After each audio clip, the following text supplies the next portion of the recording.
6h06, on va continuer à parler de la jeunesse avec ces étudiants en filière pro, recrutés avant même d'être diplômés. Passe ton bac d'abord, la formule a pris du plomb dans l'aile au moment où plusieurs secteurs cherchent de la main-d'œuvre. Les étudiants en bac pro sont très sollicités. Solène Leroux, on parle de jeunes déjà formés avec de bonnes expériences professionnelles.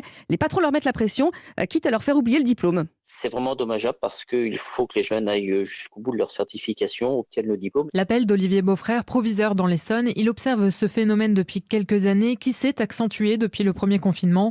Il rappelle que le diplôme n'est pas qu'un bout de papier. Ils peuvent peut-être, pourquoi pas, postuler pour un BTS, pour des formations complémentaires, et puis ils ne savent pas ce qu'ils feront même dans quelques années. Penser long terme, c'est la stratégie d'Elsa. À presque 20 ans, elle termine bientôt un cursus en commerce.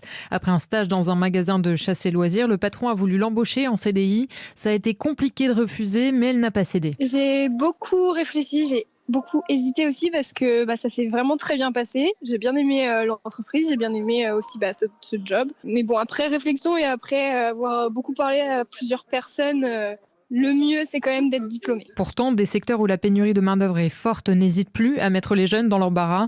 L'hôtellerie, restauration et les métiers de service à la personne sont les plus demandeurs. Les précisions de Solène Leroux pour Europe 1. Et puis j'ajoute que le grand oral du bac général, lui, débute demain. Nos trucs et astuces pour le préparer, ce sera tout à l'heure dans le journal de 7h.